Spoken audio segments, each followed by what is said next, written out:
निष्पक्ष निर्भीक जन क्रांति का पक्षधर एक सैलाब, बिना डरे जनता की हक की आवाज मेट्रो टुडे लाइव पर फॉलो एवं सब्सक्राइब करें। हम हैं आपकी असली आवाज मेट्रो टुडे लाइव। नमस्कार, मैं हूं सुशील शंकर विक। आप मेरे साथ देख रहे हैं मेट्रो टुडे लाइव।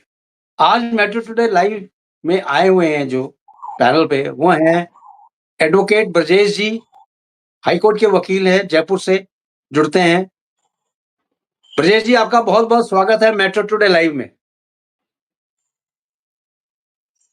दूसरा हमारे साथ जुड़े हुए हैं कल्याण जी सांगानेर से मंडल अध्यक्ष हैं कांग्रेस के और एक सामाजिक कार्यकर्ता भी हैं। कल्याण जी, आपका बहुत-बहुत स्वागत है मेट्रो टुडे लाइव में। नमस्कार, थैंक यू सर। कल्याण जी, आज मैं आपसे ही शुरू करना चाहता हूँ। ये जो बैड टच और गुड टच है, ये बेसिक शिक्षा जो बच्चों को दी जानी चाहिए, ये तो घर से ही शिक्षा होनी चाहिए। इसके बाद ये शिक्षा आगे जानी चाहिए, क्योंकि घर में देखिए पेरेंट्स जो होते हैं, उन्होंने वो भी पार्ट्स छुए होते हैं जो पार्ट्स छू सकते हैं केवल पेरेंट्स, यानी मदर एंड फादर। लेकिन उसी पार्ट्स को अगर कोई बाहरी छूता है तो किस ध्येय से छूता है, यानी गुड टच और बैड टच। ये जो डिफरेंस है, ये बच्चों को बताना बहुत जरूरी है। अन्यथा जो केसेस आ रहे हैं इस समय, रेप केसेस आ रहे हैं, इंक्लाइन केसेस आ रहे हैं, ये बहुत ज्यादा गर्द है। तो आपसे मैं जानना चाहता हूँ कल्याण जी, आप इसको किस तरह देखते हैं, सही स्पर्श और गलत स्पर्श को? नमस्कार, धन्यवाद। देखिए, ये बहुत अच्छा विषय है वैसे देखा जाए तो, और ये हर माँ-बाप का कर्तव्य है कि आज का जो एटमॉस्फेयर है, वातावरण है, वो दूषित है, लोगों की मानसिकता बिगड़ चुकी है। इसलिए अपने बच्चों को खासतौर से कम से कम इसके बारे में एजुकेटेड करना चाहिए और बताना चाहिए। खासतौर से गृहिणियाँ, जो हमारी माताएँ हैं, बहनें हैं और जो बुजुर्ग लेडीज है, वो अपने बच्चों को या अपने पोते-पोती को अगर ये समझाए कि बैड टच और गुड टच क्या होता है, कौन आदमी कहाँ किस पे सोच के थ्रू उनको टच कर रहा है, तो ज़्यादा बेटर होगा और वो ज़्यादा अपने आप को सिक्योर फील कर पाएँगे बच्चे। इसी के साथ-साथ में स्कूलों में जो चल रहा है, स्कूलों में भी इसका एक क्लास होना चाहिए। हर स्कूल में घंटा, आधा घंटा या 15 मिनट का कुछ इस तरह का लेक्चर होना चाहिए, जिससे बच्चों को ये पता लग सके, क्योंकि बच्चे बहुत इनोसेंट होते हैं। बच्चे इन चीज़ों को समझते नहीं है कि कौन आदमी की क्या नीयत है, कहाँ वो उसको टच कर रहा है। वो कैज़ुअल होते हैं, वो समझते नहीं है क्योंकि उनकी भावनाएँ इतनी दूषित नहीं होती। मगर जो सामने से जो टच कर रहा है, उसकी मानसिकता खराब होती है और जब बच्चे उसका विरोध नहीं करते हैं, तो वो उसको गलत दिशा में ले जाते हैं या उसका गलत उपयोग करते हैं। तो उसको रोकने के लिए ये बहुत ज़रूरी है कि हर परिवार में और हर स्कूल में और गवर्नमेंट के थ्रू निर्देश होने चाहिए या गवर्नमेंट के थ्रू गवर्नमेंट स्कूल में है, प्राइवेट स्कूल्स में है और एजुकेशन डिपार्टमेंट में है। इस तरह की जगह पर इस तरह के निर्देश हो कि बच्चों को इस तरह की शिक्षा दी जाए, जिससे बच्चे अपने आप को सिक्योर कर सके और वो बैड टच और गुड टच को समझ सके और अपने आप को बचा सके। और साथ ही मैं चाहूँगा कि गवर्नमेंट की बसें हैं या गवर्नमेंट के प्लेटफ़ॉर्म है, एयरपोर्ट है, रेलवे स्टेशन है, अन्य जगहों पर भी कुछ इस तरह के पोस्टर्स लगने चाहिए, एडवर्टाइज़मेंट वाले पोस्टर लगने चाहिए और उसमें इस तरह के इंडिकेशन होने चाहिए कि ये बैड टच है और ये गुड टच है, ताकि छोटे बच्चे जिज्ञासावश देखें तो माँ-बाप से, पेरेंट्स से सलाह ले सकें, पूछ सकें और वो उसको अपने ज़हन में रख सकें, अपने दिमाग में बिठा सकें और उसका विरोध कर सकें। और बच्चों को ये बताया जाए कि अगर कोई आदमी इस तरह की हरकत करता है, इस तरह से टच करता है, तो वो उसको झांसे में नहीं आए, उसका विरोध करे और अन्य लोगों को भी इसका उपयोग करें, अन्य लोगों को भी बताएं कि ये आदमी इस तरह की हरकत कर रहा है या इस तरह का मुझे टच कर रहा है, ताकि हम अपने आने वाले भविष्य को, अपने बच्चों को ज़्यादा से ज़्यादा सिक्योर कर सकें और ज़्यादा सेफ महसूस कर सकें। तो मेरा तो इतना ही कहना है कि ये अच्छा है एजुकेशन के हिसाब से भी और बच्चों के सिक्योरिटी के हिसाब से भी। इसलिए हर माँ-बाप को और हर स्कूल को इस तरह का एक चलन करना ठीक चाहिए या सिखाना चाहिए या बताना चाहिए कि ये चीज़ें अच्छी है और ये चीज़ें बुरी है। और कुछ है? ठीक है कल्याण जी, ठीक है कल्याण जी, दोबारा आएँगे हम आपके पास। ब्रजेश जी, आप तो एक एडवोकेट हैं, आप बताएँ, ये छोटी-छोटी बच्चियाँ जो हैं या बच्चे, बच्चियाँ, छोटे-छोटे मासूम लोग जो हैं, इनको जो है घर से ही तो शिक्षा मिल जाती है कि आप इस तरह रहिए, इस तरह कोई टच करे तो ये गलत है, इस तरह कोई छुए तो लेकिन देखा ये गया है कि घर में ही, घर के रिश्तेदार ही गलत तरीके से टच करते हैं और वो गलत तरीके से टच करते हैं, बच्चों को पता भी नहीं चलता है और फिर उसकी मानसिकता इस तरह चेंज हो जाती है, जो इंसान टच करता है कि पता नहीं उसको क्या मिलने वाला है और वो ये नहीं देखता है कि कौन-सा रिश्ता है उसका। यानी चाचे का रिश्ता है, भतीजे का रिश्ता है या देवर क्या रिश्ता है, रिश्ता तार-तार कर देते हैं। तो ब्रजेश जी, मैं आपसे ये पूछना चाहता हूँ कि ये इस तरह के केसेस को कैसे निपटारा किया जाए, जो घर में ही इस तरह के कलंकित करते हैं? जी ब्रजेश जी। बहुत धन्यवाद सर, बहुत-बहुत धन्यवाद।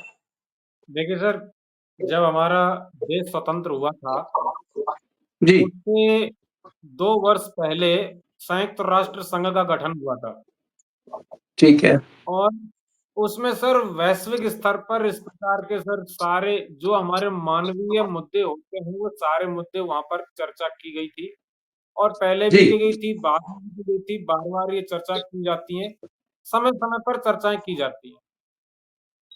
तो अंतर्राष्ट्रीय स्तर पर बच्चों के कुछ अधिकार बताए गए हैं सर। जी, अंतर्राष्ट्रीय स्तर पर बालकों के, बच्चों के कुछ अधिकार हैं। वो बाल अधिकार हैं उनके सारे जो अधिकार दिए गए हैं अध एक बात मैं कह देता हूँ सर कि जैसे मान लीजिए मैं कोई शब्द बोलते हैं ना हम कि अधिकार दिया गया है। तो जी, अधिकार का अर्थ ये है कि यदि आपका कोई अधिकार है तो उस अधिकार को पूरा करने वाला कोई है, इसका मतलब आपका अधिकार किसी की ड्यूटी बनती है। करेक्ट। तो ये माता-पिता को और समाज को यानी कि सरकार को ये ड्यूटी दी गई है, कर्तव्य दिया गया है कि बच्चों का उनके बचपन के अनुसार उनकी जो इच्छाएँ, आकांक्षाएँ हैं, उनका जो खिलता हुआ बचपन है, उसमें वो सरकार अपना योगदान दे, अपनी ड्यूटी करे, पेरेंट्स भी अपनी ड्यूटी करें। जी, अब आपके लिए बात आती है कि इस तरह से इस प्रकार की गलत कर्मों से, गलत हरकतों से किस प्रकार निपटा जाए। देखिए करेक्ट। सर कि क्या होता है कि ऐसी कोई दवा नहीं बनी है जिससे व्यक्ति अमर हो सके। व्यक्ति बीमार होगा ये सर मानव स्वभाव है, परंतु जो हमारे जो डॉक्टर्स होते हैं, वो नई-नई दवाओं का आविष्कार करते हैं ताकि जो नई-नई पनपने वाली बीमारियाँ हैं, उनसे निपटा जा सके। ठीक इसी प्रकार से जिनका गिल्टी माइंड होता है, जिनका गलत सोच होती है समाज में, उनका कोई अब तक कोई ऐसा कोई चमत्कार नहीं आया, ऐसी कोई जादू की छड़ी नहीं है कि उनका धर-पकड़ जी, अभियान चलाया जाए कि जैसे उसका जो है वो किया जाता है ना, जो पशु होते हैं उनको जो उनको उनको वन विभाग वाले करते हैं या फिर जैसे कुत्ते पकड़ने वाले जी, होते जी, हैं, कोई धर-पकड़ अभियान चलाया जाए क्योंकि पता नहीं ना सर कौन अपराधी बन जाएगा, कब बन जाएगा। सभी का मस्तिष्क एक जैसा होता है, स्वस्थ मस्तिष्क कह सकते हो उसको आप और फिर वो गलत रास्ते पर चलना स्टार्ट कर देता है। तो हम कह नहीं सकते कि कौन कितना करीबी और क्या कांड कर देगा, कब कर देगा, इसके बारे में कुछ नहीं कहा जा सकता। जी, जी, इसके लिए उपाय ये है सर कि बच्चों के लिए जो बच्चों का अधिकार आता है, उस बच्चे को उस अधिकार को कहते हैं सर उनमें से एक मूल अधिकार है बच्चों का गार्डियनशिप होना। जी, अर्थात बच्चों को हमेशा संरक्षण में ही रहना है, उनको अलग न रखें, अपने से अलग न रखें। ये करेक्ट। सबसे बड़ा बचाव और सबसे बड़ा उपचार है सर। जी, क्योंकि क्या होता है कि कानून अपना काम करता है, कानून अपना सर जब हो जाता है कोई काम तो करता है, परंतु उसमें एक कहावत आ जाती है आपकी कि अब पछताए होत क्या जब चिड़िया चुग जब गई थी। चिड़िया चुग गई थी। जी, तो सर इसके लिए जब कोई कांड हो, कोई बात बने, उससे पहले prevention is better than cure. तो क्यों? प्रिवेंशन करना उसके लिए एहतियात बरतना, उसके लिए जो आपकी जो सावधानियां हैं, उन सावधानियों को बरतना अति आवश्यक होता है। और उन जी सावधानियों में जो मैंने बताया कि गार्जियनशिप, बच्चों को संरक्षण में रहना, संरक्षण में रखना अति अनिवार्य है। बच्चे जी यदि पार्क में खेलने जा रहे हैं, बाहर खेलने जा रहे हैं, तो ये हमें सुनिश्चित करना है कि वो बच्चे बच्चों के साथ ही खेल रहे हैं।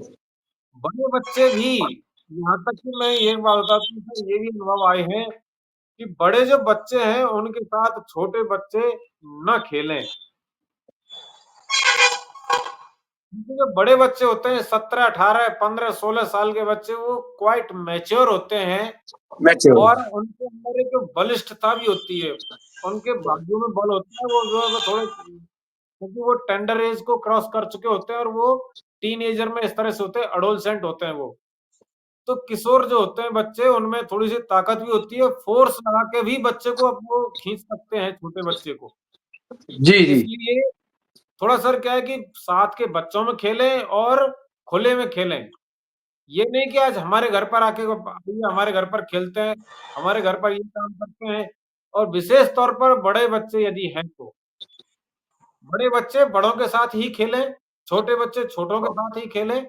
और जी आपने देखा होगा कि देखो नेशनल, इंटरनेशनल लेवल पर, स्कूल लेवल पर भी ये जो खेल का होता है, वो होता है ना सर, एज क्राइटेरिया होता है उसमें, कि इतने से जी इतनी जी उम्र के, इतने से इतनी उम्र के। उसका एक साइंटिफिक कारण ये भी है सर, कि जो बच्चे होंगे, बड़े बच्चे छोटे बच्चों को ओवर पावर नहीं कर पाएँगे। बड़े कर बच्चे क्या पाएंगे। होता है, ओवर पावर कर लेते हैं छोटे बच्चों को, ताकि वो बच्चा जो मानसिक तौर पर प्रताड़ित होते रहते हैं, और फिर और जो पेरेंट्स होते हैं, वो इसको एक पार्ट ऑफ हैबिट या पार्ट ऑफ गेम समझकर इसको इग्नोर कर देते हैं, इसको हम नज़रअंदाज कर देते हैं। तो वो जी चीज़ हमें जी नज़रअंदाज नहीं करनी है, बच्चों को गार्डियनशिप में ही रखना है। खेलते टाइम ध्यान देना है कि कौन बड़े बच्चे कुछ बदमाशी तो नहीं कर रहे हैं। अगर कोई शब्द जी ऐसा जी कोई लगता है और बच्चा बोलता है, तो उसके लिए हमें उसके लिए प्रतिक्रिया देनी है, एक्शन लेना है। उसको जी हल्के में नहीं लेना है। और जी जी देखिए सर, वैसे जब अगर भगवान न करे कुछ ऐसे काम हो जाते हैं, कुछ कारण, कुछ अपरिहार्य कारणों से हो जाते हैं, तो उसके लिए सबसे पहला जो सीढ़ी है बच्चों की, वो अपने पेरेंट्स को बताएँ बातें। अपने जी पेरेंट्स को बताएँ, पेरेंट्स बिल्कुल भी देरी ना करें इस कार्य में, नियरेस्ट जो पुलिस थाना है उसमें सूचना दें। क्योंकि जी जिनकी जिनकी मानसिकता होती है, वो और भी बच्चों के साथ में कर सकते हैं, और भी आगे समाज जी में कर सकते हैं, कांड भी कर सकते हैं। इसलिए अगर कोई ठीक गलत मानसिकता दिखती है, तो उसको पुलिस के सुपुर्द करना अनिवार्य है, ताकि उसके लिए ठीक है ठीक करेक्टिव है करेक्टिव मेजर्स लिए जा सकें। तो जो जी जी बच्चे जी हैं, उनको गार्डियनशिप में रखना ज़रूरी है। और दूसरा, इनके साथ में जब कुछ हो जाता है, हालाँकि ऐसा होगा नहीं, और यदि भगवान ना करे रेयर केस में ऐसा हो जाता है, तो पुलिस को सूचना अनिवार्य रूप से दें। क्योंकि इसके लिए ठीक है भारतीय न्याय संहिता में भी बाल अधिकारों के लिए बड़ा लंबा-चौड़ा चैप्टर दिया हुआ है। जी और जी पोक्सो नाम का एक कानून भी बना हुआ है, जो विशेष तौर पर बच्चों के लिए है। जिला स्तर टीनेजर्स पर की जिला स्तर पर भारत में हर जिले में जिला स्तर पर बाल समितियाँ भी हैं सर। बाल जी जी अधिकार संरक्षण समितियाँ हैं। और आपके राज्य स्तर पर बाल बच्चों के लिए अलग से बाल अधिकार आयोग है। और राष्ट्रीय जी जी स्तर पर भी चाइल्ड वेलफेयर कमीशन है सर, चाइल्ड ठीक राइट्स कमीशन है। ठीक है तो जी जी इसके जी लिए क्या है बहुत हैं, लेकिन क्या है, पेरेंट्स को अवेयर ठीक होना बहुत ज़रूरी है। ठीक है ब्रजेश जी, मैं आपका दोबारा आऊंगा। कल्याण जी, आपसे मैं पूछना चाहता हूँ और पूछता है पूरा हिंदुस्तान। आजकल का जो नया ट्रेंड आया है, छोटे छोटे बच्चों को हक करना, जैसे शादी ब्याह में जाते हैं, छोटे छोटे बच्चे आते हैं तो उनको इस तरह से हक करते हैं, वो भी एक तरह से बैड टच है। चाहे रिश्तेदार हो जी, चाहे दूर का हो, हक जो है that is a bad touch. क्योंकि यह हमारी भारतीय सभ्यता नहीं है। भारतीय सभ्यता है हाथ जोड़ के नमस्ते करना या पैर को हाथ लगाना, ये हमारी भारतीय सभ्यता है। तो ये जब भारतीय सभ्यता को क्रॉस करते हैं, जो क्रॉस कर जाते हैं, वो सभ्यता जब घुसती है बीच में, मानसिकता भी इनकी चेंज हो जाती है। आपका इसके बारे में क्या ख्याल? जी कल्याण जी।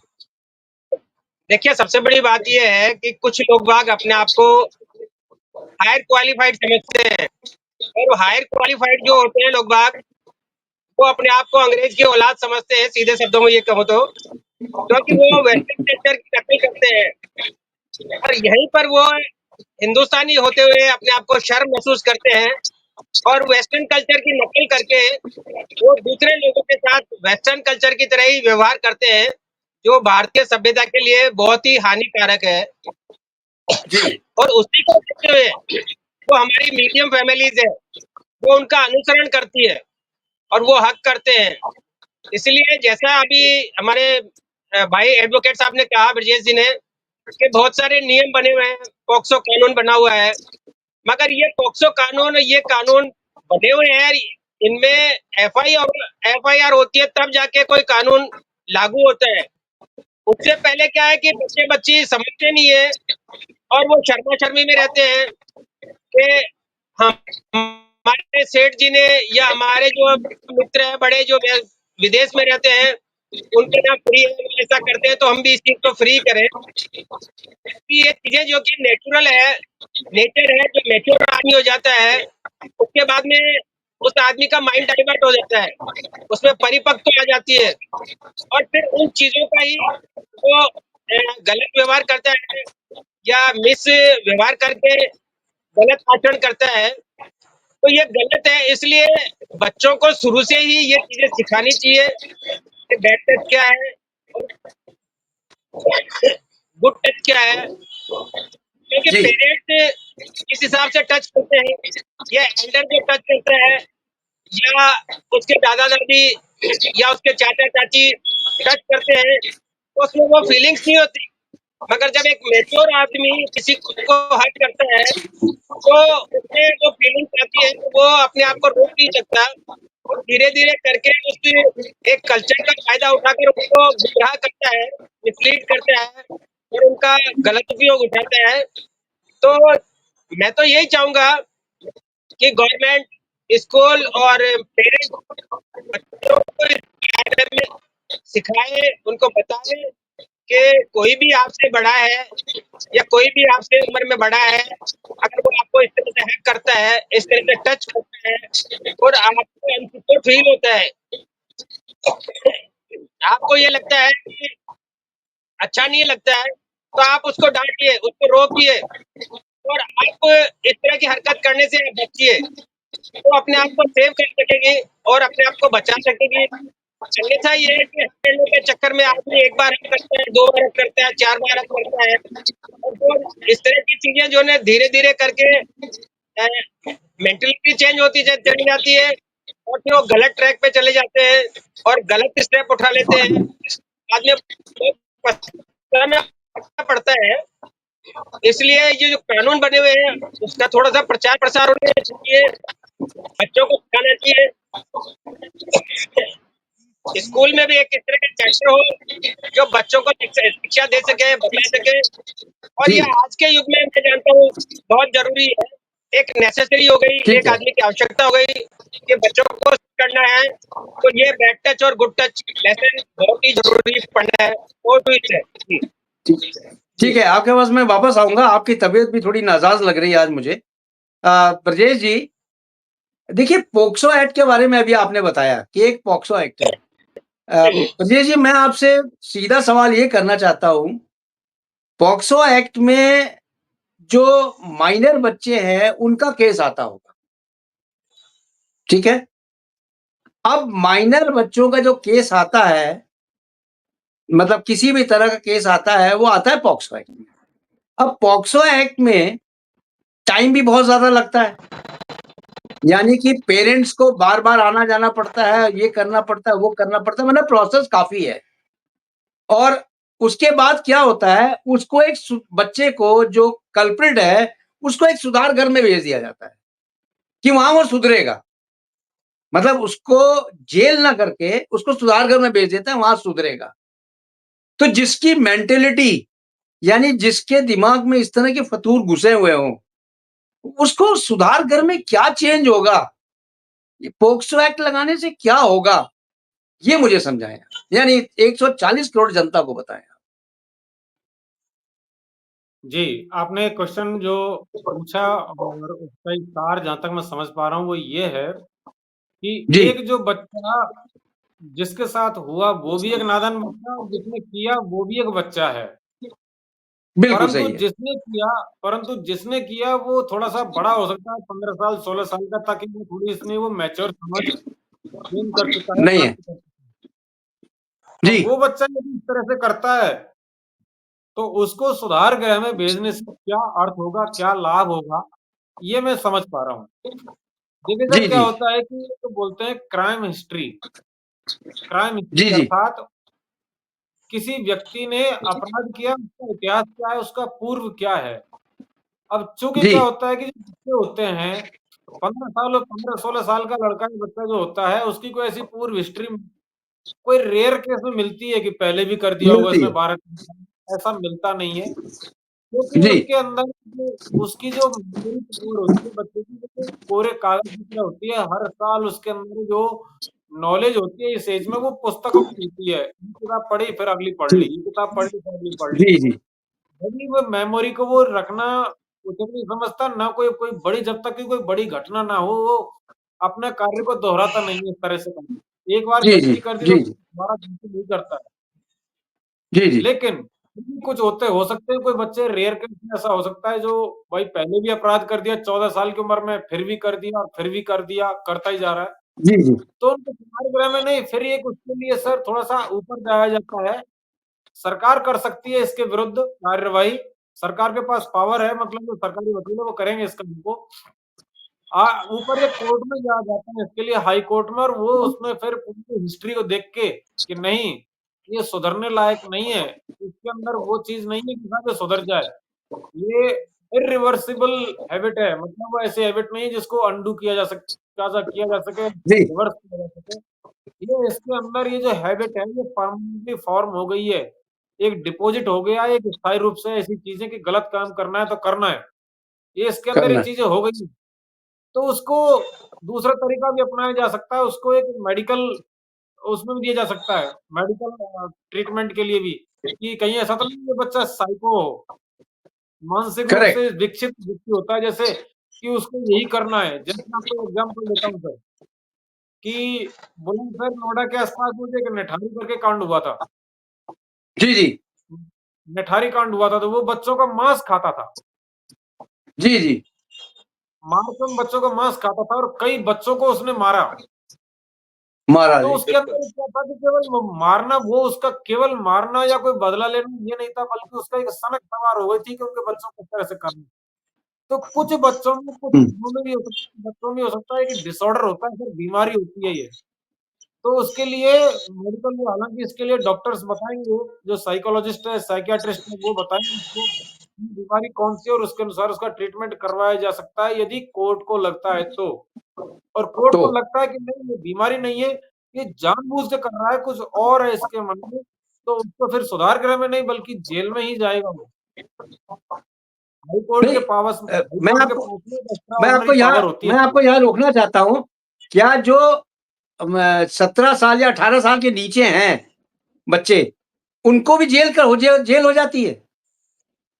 सर, जो बाल सुधार गृह जिसको आप कह रहे हो, बाल संरक्षण गृह या बाल सुधार गृह, वो बच्चों के लिए है। और जो जो आप नॉर्मली जेल की बात कर रहे हो, मैं रेयर केस की बात कर रहा हूँ सर, रेयर केस की। Rare case okay. में हाई कोर्ट के पास पावर है और हाई कोर्ट जी, इस पर डिसीजन लेगा। आर्टिकल उसको भेज सकता है जेल। 226 आर्टिकल 226 में हाई कोर्ट के पास पावर है कि कोई कानून में अगर कोई चीज़ नहीं लिखी है, लेकिन नियम ये जो जो आप आँखों देखे ऐसा लग रहा है कि ऐसा चीज़ नहीं हो सकती, और जो हो गया, तो उसको निपटने के लिए हाई कोर्ट के पास में एक्स्ट्रा ऑर्डिनरी पावर होती है, असाधारण शक्ति। ठीक है, करेक्ट। जी। जी, तो बिल्कुल सही कहा उसमें आपने। क्या है कि फिर हाई कोर्ट अपने विवेक से उसमें जो उसको उचित लगता है कागज़ों के अनुसार, वो उसको वो सज़ा कर दी सकते जा सकती है। और यदि जी, इसमें पाया जाता है कि वो अकेला नहीं है, इसके मास्टरमाइंड कोई और भी है, तो उस मास्टरमाइंड को भी लपेटा जाना चाहिए। वो लपेटता है, वो हाई कोर्ट छोड़ता नहीं फिर इस मामले करेक्ट। में। जी, जी, जी। जी, ठीक है। कल्याण जी, आपसे पूछता है जी, हिंदुस्तान, ये जो छोटे-छोटे बच्चे हैं, इनकी ट्रेनिंग्स तो घर में माँ-बाप तो बता ही देते हैं, गुड टच और बैड टच क्या होता है। स्कूल, कॉलेज, स्कूलों में भी आजकल एक जो पाठ्यक्रम है उसमें दिया जाता है कि एक क्लास दी गई है जिसमें गुड टच और बैड टच प्रैक्टिकली करके बताती हैं टीचर्स कि क्या होता है, किस तरह होता है। लेकिन फिर भी बच्चे घर में तो सेफ हो जाते हैं, लेकिन कभी शादी-ब्याह में जब जाते हैं, वहाँ पे भिन्न प्रकार के लोग आते हैं और वो किसी तरह से टच करते हैं बच्चों को। उस समय बच्चे अपने को मतलब सुरक्षित नहीं बना पाते कि ये बैड टच है या गुड टच है, और उनके बहकावे में आ जाते हैं। जैसे कि मान लीजिए कोई बच्ची शादी में गई हुई है, अब उसको किसी आदमी ने देखा या मैच्योर बंदे ने देखा कि बच्ची आई हुई है, उसको सुंदर लगती है तो उसका चलो बेटा मैं तुम्हें टॉफ़ी दिलवाता हूँ। उसको टॉफ़ी दिलाने के बहाने उस क्राउड से दूर ले जाता है और दूर ले जाके उसके दिमाग में जो फ़ुतूर है, वो फ़ुतूर पूरा करता है और फिर उस बच्ची को वहीं तड़पता हुआ छोड़ के वापस चला जाता है। आइडेंटिफिकेशन भी नहीं हो पाता है इस बच्ची के साथ कुकर्म किसने किया, क्योंकि वो मॉब है, शादी-ब्याह का मामला है, नहीं पता कर पाते हैं। इसको किस तरह से रोका जाए, यानी शादी-ब्याह में जो गलत टच होते हैं, गलत स्पर्श किए जाते हैं छोटे बच्चों को, वो कैसे रोका जाए? जी। देखिए वही चीज है कि पेरेंट्स को ये भी बच्चों को कल्याण जी, बच्चे शादी-ब्याह में टच पेरेंट्स के साथ 24 आवर्स नहीं रहेंगे। बच्चे अपनी मंडली में जाके घूमते हैं, खेलते हैं। जी, नहीं वो ठीक बोलें। है। बाकी शादी जी, ब्याह में कॉफी के नाम पे इसके नाम पे बिल्कुल मैं आपकी बात से सहमत हूँ और इस तरह के कई जी, क्राइम हुए भी हैं।